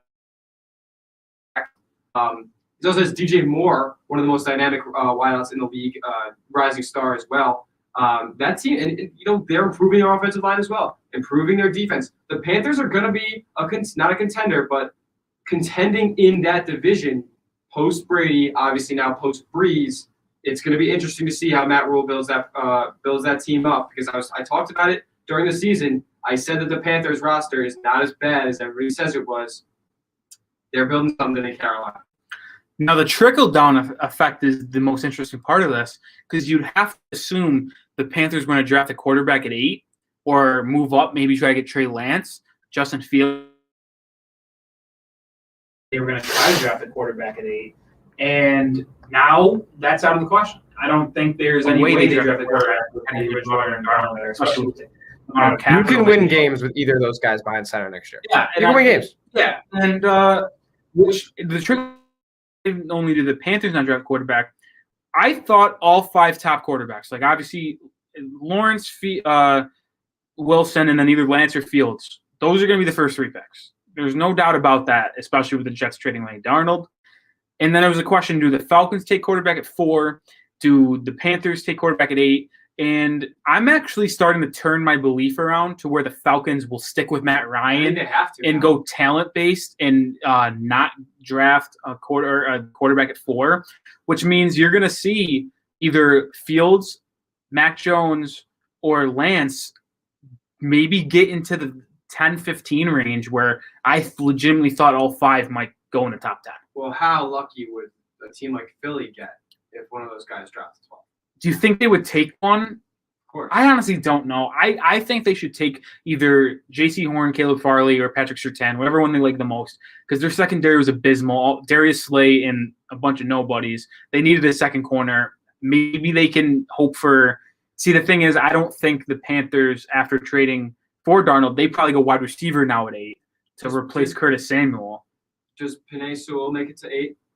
They shouldn't. If he does, it's brutal. If he does, then the Bengals should take Penei Sewell. I am so sick and tired of them flirting with the idea of taking Jamar Chase. You have Tyler Boyd and T. Higgins. That's true. You need to protect Burrow. Super underrated T. Higgins. Burrow's coming off a torn ACL. Do you want to throw him to the Wolves? Like, what are we doing here? You're in a division with Pittsburgh. You need to protect. And Myles Garrett, protect Joe Burrow. If the Bengals at 5 select someone other than Penei Sewell, they're idiots. Simple as that. Well, the Bengals don't have a good track record of being competent, so we could see Jamar Chase ending up in Cincinnati or whichever wide receiver they fancy the most. But like you said, Penei Sewell has to be for the Bengals. It's Zach Wilson time in New York. That's unfortunate. My favorite guy. It's back-to-back years, Jake Fromm going to Buffalo last year, and then Zach Wilson going to the Jets this year. Right. When will it end? I mean, can somebody get Nick's favorite college quarterback on the Patriots already, please? Next year, I don't know what to think. My boy Sam Howell, because I'm a North Carolina football fan, he's going to be the top quarterback in next year's draft. I don't think any AFC East team will be picking 1 or 2. I hope not. Maybe New England. No, I'm just kidding. But you never know. yeah, but I just could not believe that. Yeah, it's going to be crazy. It's funny how they had Sam Darnold on all the season ticket graphics and all that stuff for next season, and that's just totally out of the window. It's obviously. I mean, he's gone now. But you got a lot for him. The Jets have 21 21 draft picks over the next 2 years, and none of them are 7th-round picks. Yeah, the Jets, they're in a position to succeed if they can draft well. If they can get a way to get Zach Wilson, obviously, that's the pick at 2. Obviously, I get they could throw us for a loop and go Justin Fields, but they're gonna go Zach Wilson. Oh God, that'd be such a Jets move. Justin Fields could turn out to be better, but it'd be such a Jets move to take Fields at 2. Oh, yeah, absolutely would. But I think Joe Douglas is a very good GM to the point where he's going to take the safest pick in Wilson. You could pair him up because the Jets wide receiver core is horrendous once again. They signed Corey Davis, obviously. That's a good pickup. Great number 2. If you can get Rashad Bateman, that's going to be the guy. At 23? At 23, or if they have an early second-round pick too. If he falls there, please find a way to get him. He is my sure thing wide receiver. These other guys at the top, yeah, they have all this hype, they have this talent. Rashad Bateman is going to be the guy that comes out as the best wide receiver from this draft out of Minnesota Golden Gophers. He is legit in every facet: speed, route running, catch radius. He is a beast. Watch out for him. If the Jets can pick him up, that's a ridiculous duo over the next 5-10 years in New York. I need that clipped. Best out of this whole class? Yeah. You think Rashad Bateman's going to be better than of the NFL draft? I just dropped it in a random setting. We're still 23 days away from the draft. 24 days away from the draft. Bateman over Chase, Smith, and Waddle? I got something about it. He impressed me. Pro days, he impressed me. First of all, his quarterback was horrendous this year. Played in the best defensive conference in college football. So would you, something about Rashad Bateman. If you were an NFL draft analyst, like a full-time analyst, like Matt Miller, the stuff like, and they told you to write a piece of your top 10 wide receivers for the draft, would you put Bateman at 1? Or do you just think he has a chance? No, because I think it's a chance. The floor of Jamar Chase is higher than Rashad Bateman's, obviously. I would put him at 2, though. Okay. I'm not a Waddle guy. I'm really not. I don't think he's as good as everybody says he is. It's so tough. Those Alabama wide receivers, man, never bet against them. That's my pick. Devonta Smith is that dude. He's going to be able to get out in open space and make plays on short routes and on deep routes. He's legit, but I would have Rashad Bateman at number 2. I think he's a legit top-tier wide receiver in the NFL. He's got the NFL build already, too. Just watch this guy's tape. It's unreal. And just before we move to the NBA, I am torn on who I want as my wide receiver. I think it goes Jamar Chase, Devontae Smith, Jalen Waddle, and that 4 spot is where I'm torn. I'm in between Bateman and Elijah Moore out of Ole Miss. Elijah Moore can be good. They would be my 4 or 5 for sure. Doesn't matter. Kyle Pitts. Dude, he is ridiculous. Put him on the outside. I would be okay with us just watching Kyle Pitts highlights for 2 hours, just giving reacting to it, a commentary to it. That'd be our show. That's not the worst idea I've ever heard. But yeah, no, this class of playmakers, both from the signal caller position at quarterback and on the outside. And, we could be seeing some pretty explosive running backs as well. The skill positions in this draft are deep. So if you need talent, you need some hype to put some fans in those seats in the NFL, this is the draft to go and get it. I don't disagree with you. That'll do it for NFL talk. That was pretty good. I mean, whenever we talk NFL, it usually ends up being pretty good. We're passionate football fans. Oh, very passionate. But you mentioned earlier, are you a bigger basketball fan than you are at football? Yeah. I like football more, but I think football entertains me a little more, but that's because it's a commodity, it's novelty. You play once a week. Yeah, like there's like you see not all the time, but you see players in the NBA like maybe taking nights not 110%. In the NFL, because you only play one time a week and there's so limited games, you're going to get everyone's best every single week. Yeah. And I love the chess match that people play, like the strategy between what the offense lines up in. I just think it's next level, and that's why I think I just am drawn so much to football. But yeah, basketball is my sport at heart, but I would say that football excites me more. I'm not talking about a game that the Celtics lost last week. If the Seahawks lose, though, that's all I'm talking about for the next 5 days. So it comes and goes. Each other pros, each other cons. But at heart, I would say I'm a basketball guy. And that's why we're going to get right into basketball right now. This week in this league, talking NBA, and we're kicking things off with the never-ending conversation of the most valuable player this year because it's one of the most volatile conversations in any award in recent memory because we don't have a clear number one, number two. We're getting there now. I wonder who your pick's going to be. Nick, why don't we start off with who you got as MVP right now? Well, we always talk about the MVP race in football, and we did it in the beginning of the basketball season. But we haven't talked NBA in like a month. Yeah. We briefly talked about it last week, just about the trade deadline for like 10, 15 minutes. But last week was heavily dominated by free agency and March Madness. And then the week before that, we took off because of March Madness. And the week before that was full NFL free agency day one in bracketology. So it's really been a while since we got the deep dive into the NBA talk. My MVP, he was my MVP at the beginning of the year. Then it kind of turned on Embiid. Then it kind of went to LeBron. But they both were injured for quite a amount of games. I think it's got to be Jokic with the numbers he's putting up. He's been there year-round. Denver's now the 4th seed, 31-18. There was questions about Denver not having a good enough record for Jokic to be MVP because of how slow they started. But they've turned it around, 8-2 in their last 10, 5 in a row.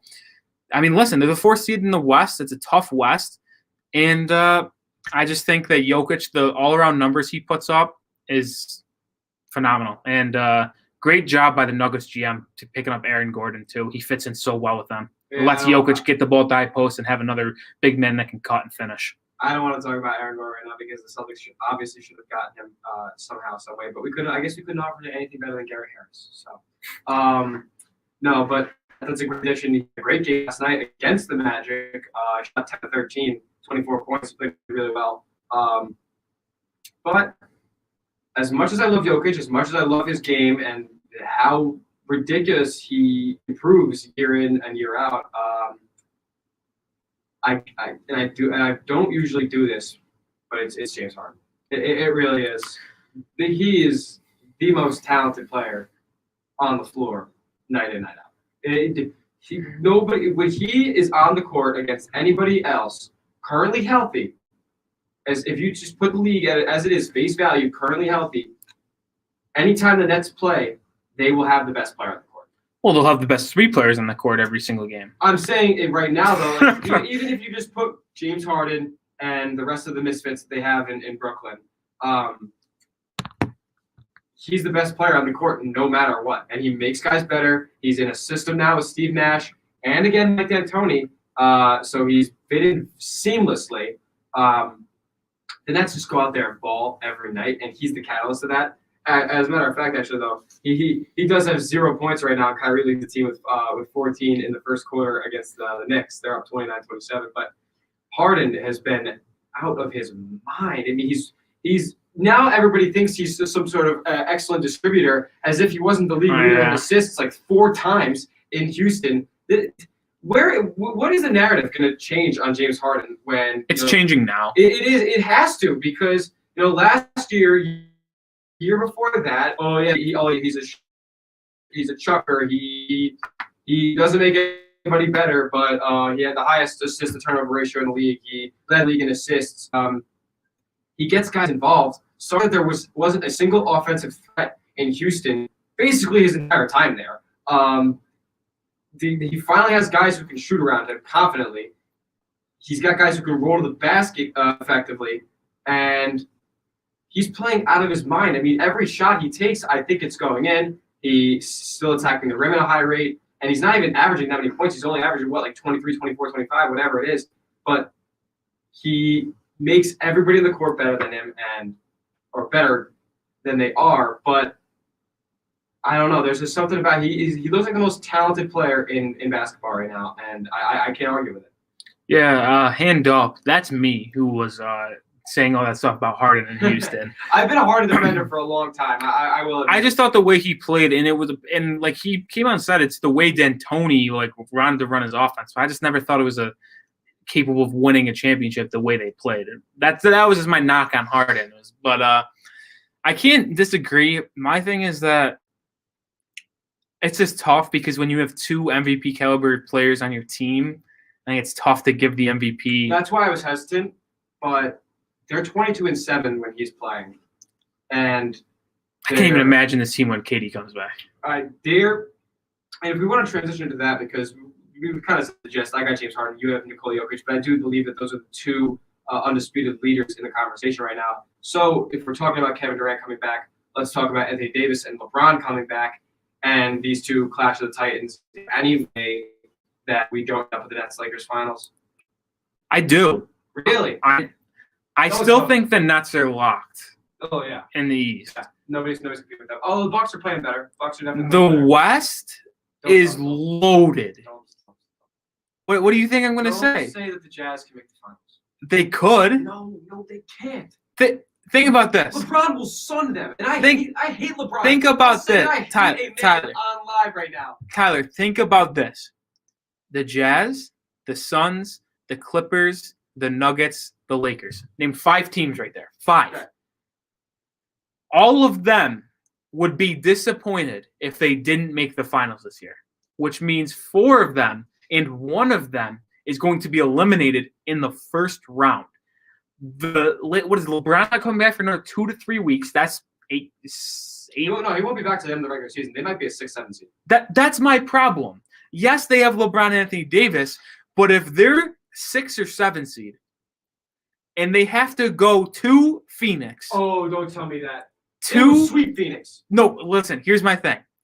To Phoenix, they play on the road. I guess the Clippers is a home game, so it doesn't really matter. They won't fall past. They wouldn't have to play the 1 seed. So I would eliminate the Jazz from the first round. It would still kill the or the Nuggets in Denver for most of the time. Here's my thing. They'll probably win with Series 1.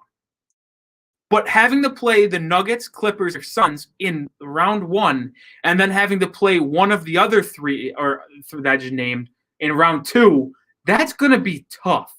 I think this Lakers will still win. They're debating that, I think.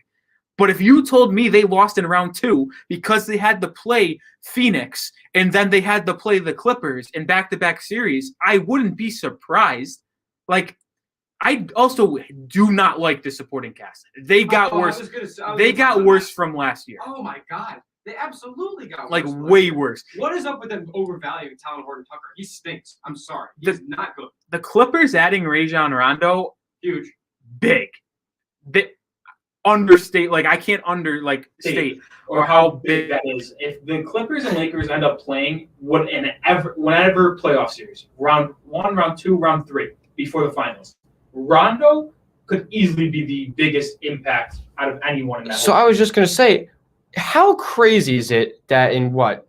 I mean, I know we talk about LeBron year 18, year 19, whatever he's. I don't really care. But Rondo is in like year 16, and he is one of the most valuable players in the entire NBA. That's crazy. Just for what he brings in playoff time. Playmaker that can defend and can lead. He's such a leader. He really has been his entire career, and I think that Kevin Garnett and him have a great relationship where he's rubbed off on him a lot. And he's made him the great leader he is today. But the rest of the Lakers supporting cast, like you were saying, it's not good. Kuzma stinks.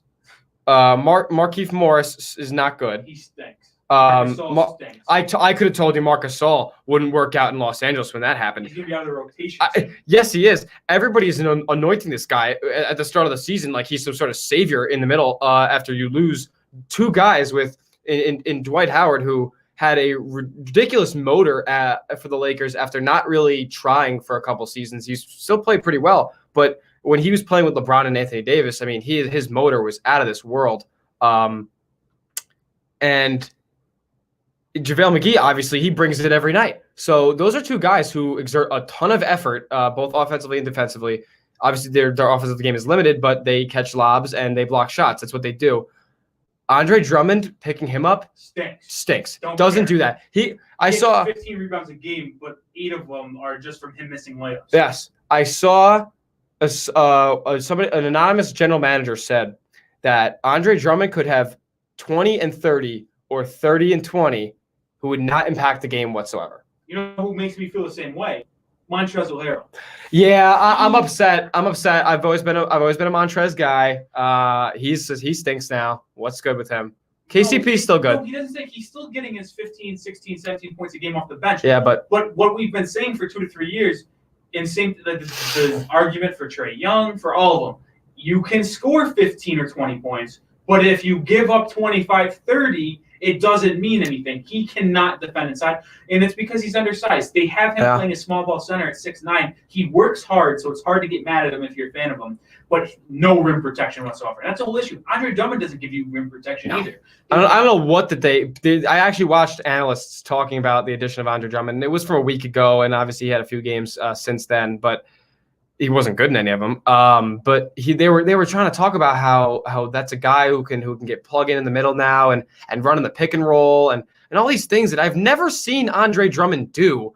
They just think that because he plays with LeBron and Anthony Davis now, that he's some sort of top 30 player in the league. That's how it is with the Lakers. It is. It's the national media. Lakers, LeBron. If you're a team to LeBron, they're gonna think you're way better than you. I mean, that's what they thought about. That's what I just said about Marc Gasol. I mean, he is unplayable in today's NBA. He was unplayable in the Celtics series with against the Raptors last year. I don't know what people thought was going to just turn around for a 36-year-old Marc Gasol. And the Lakers, he has zero lateral movement, so they obviously had to make a change there. Andre Drummond was necessary, but then again, it's LeBron, it's Anthony Davis, it's the two best players in the conference that will be the top four. You can argue Kawhi, but Anthony Davis is a tier above everybody else as far as big men go. So that's why I just have him as more impactful. It's a collision course to the finals. It's going to be rough. The Western Conference Finals the Lakers could be given a shot, but I don't know if KCP shows up, if Wes Matthews shows up. I've always been a KCP defender. What? Lakers fans want KCP and Matthews off the team. Well, that's just ridiculous because KCP is your third best player. In all honesty, he really is. So you got to keep. So you better keep them around.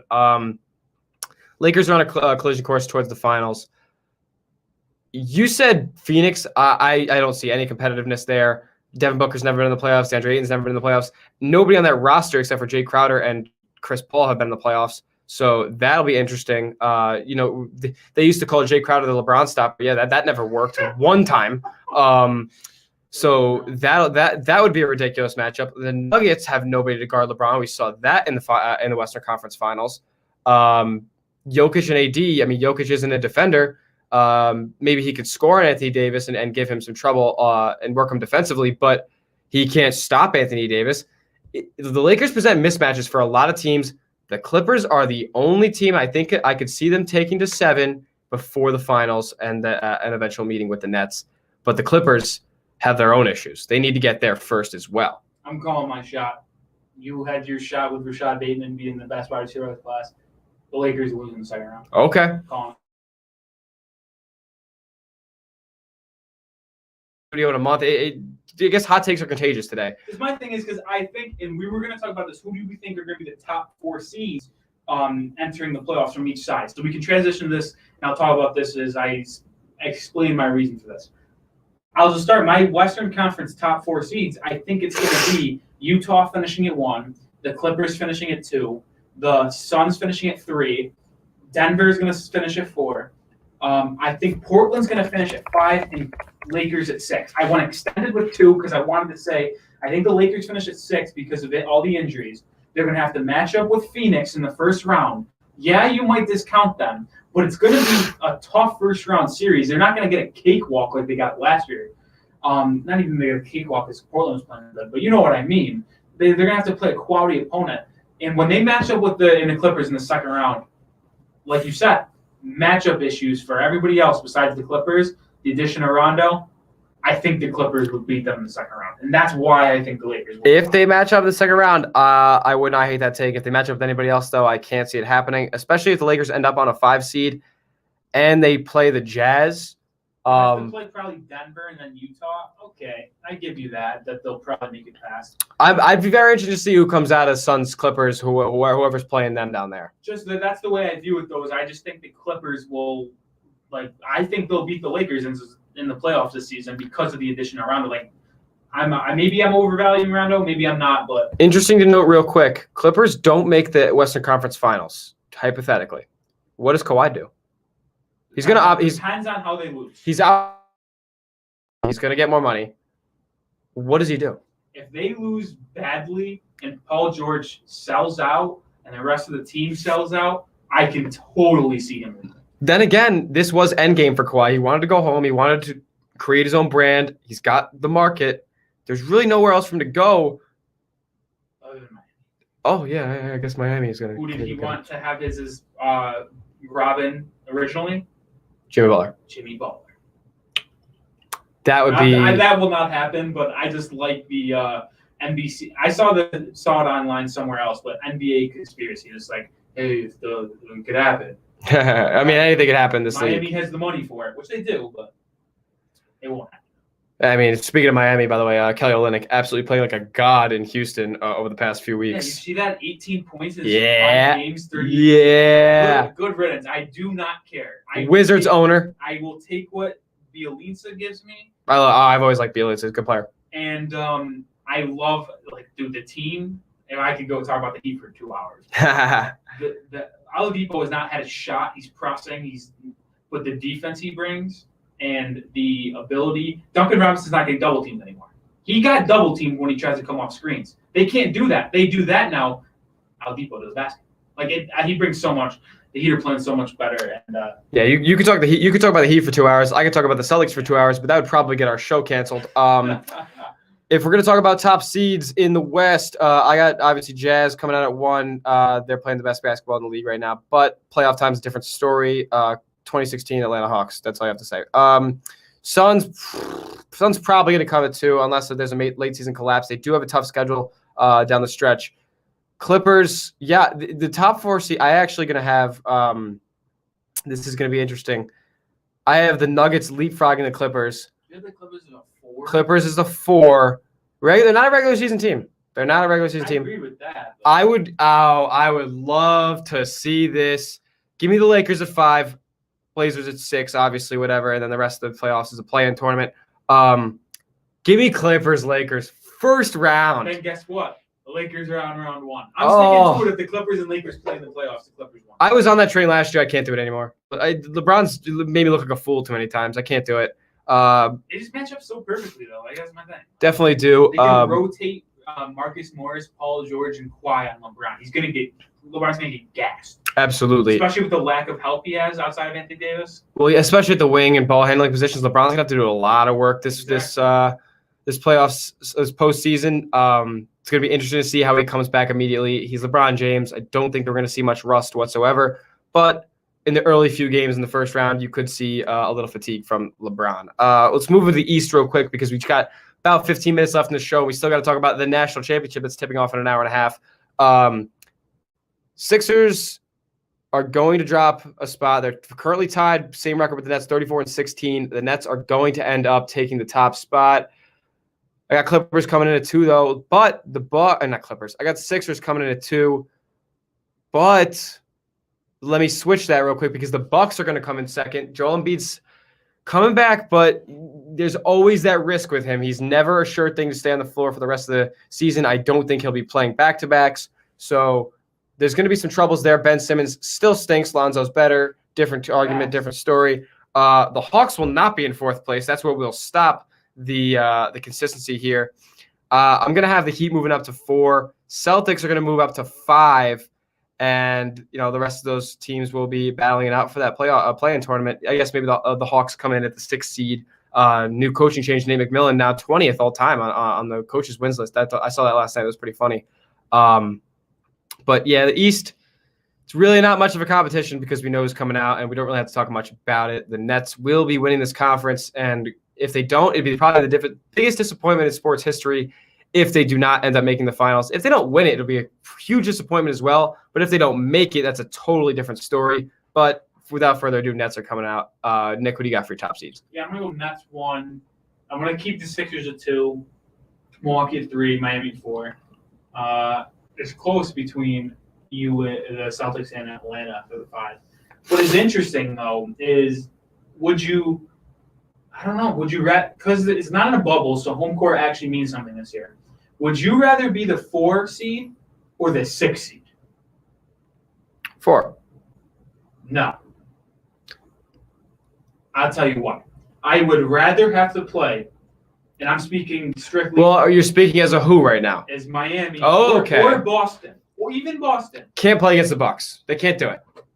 Okay. If you have this Bucks I at guess 3, you can't play against the Bucks. we can't. Chris Middleton Miami's hates a the different Celtics. story. Miami's a different story. Absolutely, Miami's a different story. We saw what happened last season. Like, I would 100% rather have to play either because I think the Nets will be the one, either Milwaukee or Philly in the first round, battle that one out, and have to play Milwaukee or Philly in the second round, and just rather take out Brooklyn altogether, get to the conference championship, be happy with my season, and go home. 4 to 8. It's so ridiculous. I'm just looking at it. 4 to 8 seeds, a game apart. No, it is competitive. So competitive. The Knicks will be dropped down a few spots because they have the hardest schedule in the league remaining. Hornets. And that's what they get when you have a cupcake in the beginning of the year. That's right. And the Hornets lost their entire offensive production outside of Terry Rozier. So that stinks for them. I actually had a lot of fun watching them. If you don't watch those Hornets announcers, you're really missing out. Hum diddly dee. But there's not a lot of competition in the East. Teams at the top, yeah, maybe the Nets get a couple games stolen off of them from either whatever Bucks, Sixers, whoever makes it past the first round because they're gonna sweep whoever they play in the first round. Obviously, it's gonna be interesting NBA season for the remainder of it. But we got a national championship to talk about. Before that, got our picks and rolls. Nick, why don't you kick things off with your first best basketball bet of the night? Well, there's tough because all the games are starting now. No late games tonight because of the national championship Yep. in the NBA. I guess I'll give an early prediction for the college basketball what spread I would take, and then I'll take the one game that hasn't tipped off yet. There you go. I'll take Phoenix minus 14 against Houston. They stink like a lot. They're terrible. The Rockets. So I'll take Phoenix minus 14. Okay. And I'm taking, I believe it's still at 4.5, so Baylor plus 4.5. Okay. So games are all starting right now in the NBA. I guess we only have that game, like you said, Phoenix and Houston. I don't want to take the two same bets as you because that's just no fun at all. I'll take the under in that game. Okay. Yeah, under 220. Suns, Rockets. The Rockets stink so bad. They're not Terrible. good. They're maybe the worst team I've ever seen. Kevin Porter Jr. though, pretty good. And I will also go to the national championship as well. And you know what? I'm strictly totals tonight. I'm going over because this game is going to be so electric. If you're not taking the over in this game, are you out of your mind? If you take an under in any championship game, what's wrong with you? I don't care if it ends up being like Super Bowl 53. All right. You take the under in any championship game, and you're sacrilegious to sports gambling everywhere. Can't wait for this game. And as I say that, going to be a lot of scoring. Let's get into it. Gonzaga Baylor. Nick, what do we got going on here? Well, let's start here. I'm so happy that this is our national championship game. I would have felt robbed if these two teams weren't playing. They've been the best two teams all year. We've said that. The whole world said that. So I'm so happy that we're getting to see them battle it out for it all. I'm riding with my Baylor Bears, man. Listen, my bracket stunk. It was terrible. What I did have, Baylor Gonzaga national championship game. A lot of people had that, but I did pick that. Humble brag, pat in the back. And I'm sticking with Baylor. That was my pick in the bracket. I can't go away from it now. And listen, when I picked Virginia to win the national championship and they won, that's the first time I've ever predicted a national champion correctly. 2 in a row would be kind of crazy for me. That would be crazy. Is that why I go Gonzaga? I mean, I don't know, but Baylor plus 4.5 is very enticing. And before that game, because everybody was assuming that Baylor Gonzaga would be the matchup. Once we saw the Final Four, we were like, okay, collision course. We're getting the best two teams in the country to face off. It's one of the most anticipated games in a long time. Baylor is shooting out of their minds. Their offense is totally back in rhythm. Guys are playing better than they have all season. Davion Mitchell, Maceo Teague. Davion Mitchell's so good. So he's so good. And Jared Butler obviously coming back into his own down the stretch of March Madness. It's going to be high scoring, though. That's what's going to scare me. It's going to come down to who makes more jump shots at the end of the game. I don't want to. I'm going Gonzaga. It's a safe pick. Perfect season. Nobody can guard you. Hasn't happened since Indiana. Hasn't happened since Indiana 45 years ago. I don't know why. Nobody's gonna be able to handle Drew Timme inside. I'm very excited to see Jared Butler versus Jalen Suggs. We were actually robbed of this game. If you didn't know, we were robbed of this game in December. They were going to play in the championship of the Maui Invitational. Baylor gets COVID, goes on pause for a little bit, and that game is not played. Actually got canceled about, 2 hours before tip-off. It was very disappointing. I woke up ready for the best potential college basketball game of the year in the regular season, and we got robbed. So now we're getting rewarded after all the chaos, after an NCAA tournament entirely, all the conference tournaments entirely robbed from us.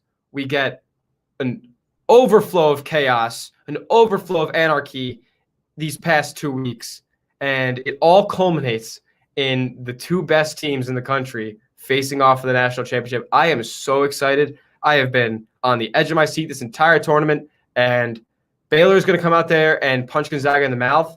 But when a game comes down to it, I think that you said it before, they got tested, and I said it didn't matter because at that point in the show, I was going to pick Baylor.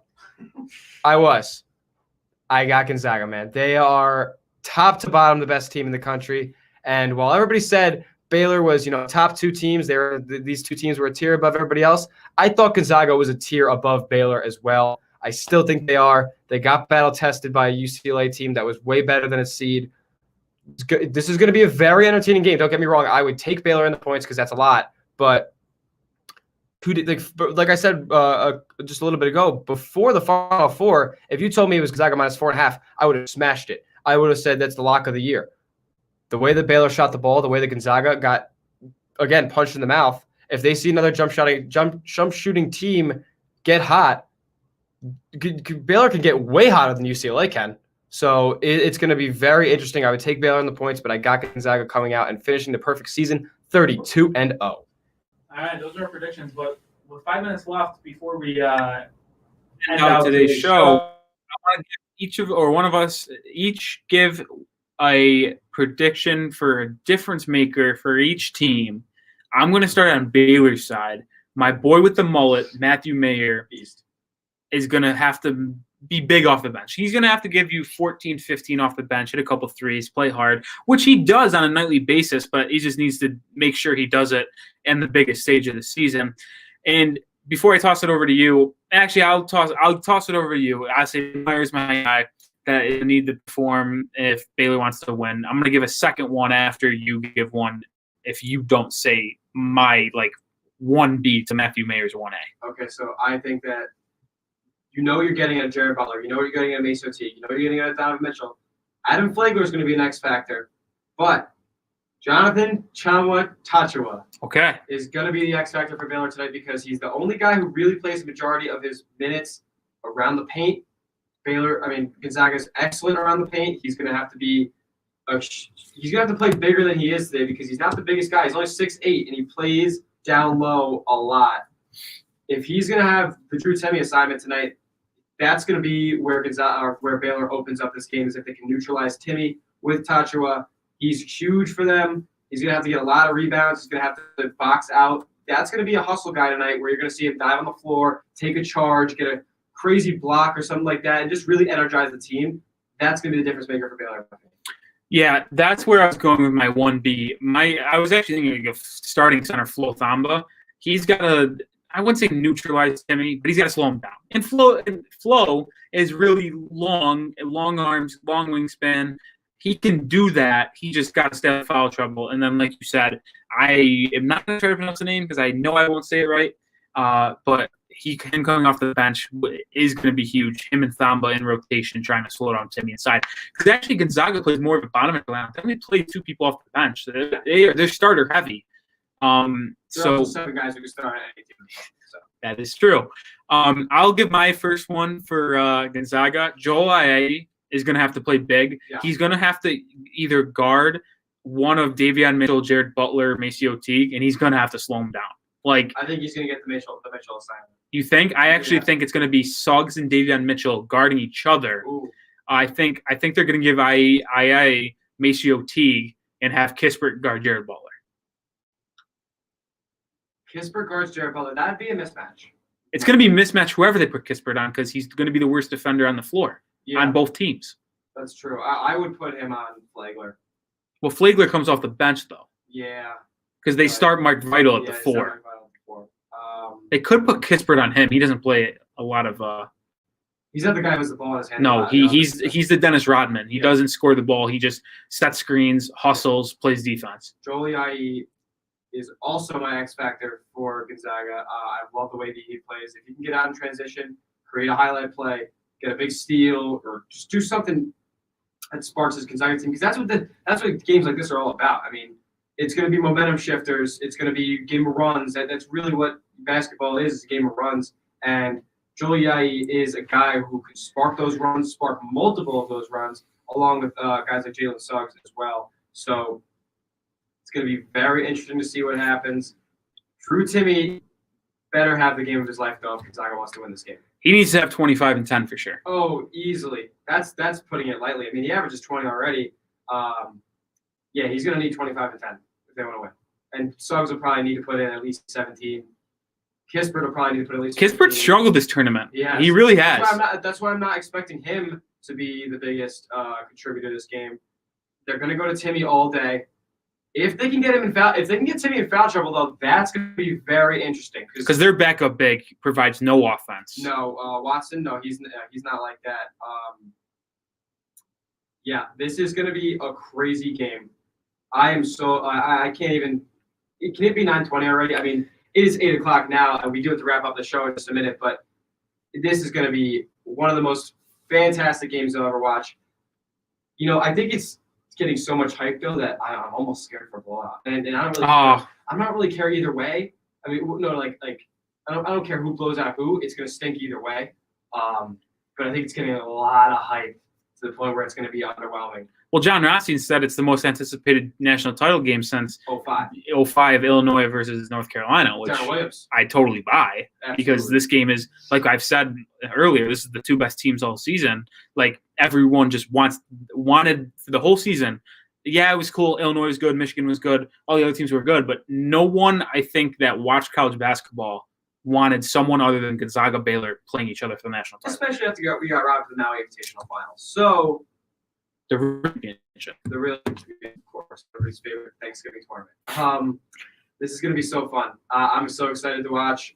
Everybody in America is going to be watching. Twitter's going to be a storm. Oh my God, I'd say it's going to be wild on there. I would love for it to be a back and forth game like we saw against UCLA. So let's hope. Let's hope. Like you said, let's give it a score prediction, Nick. You got Baylor coming out on top? I got Baylor winning, and I'm just going to go with what I put in my bracket about 4 weeks ago. Baylor 87, Gonzaga 82. Ooh, that's close. Okay. Because Baylor would also cover the alternate line there.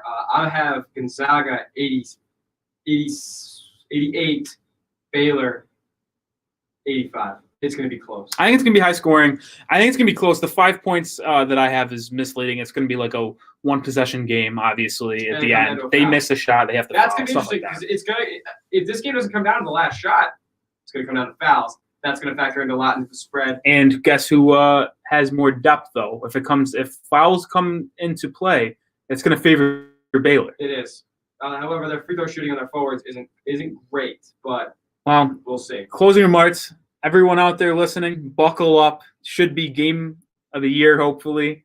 It's going to be tough to back up UCLA Gonzaga, but it can be done. It can be done. All right, well, thanks for listening, guys. Enjoy the game at 9:20.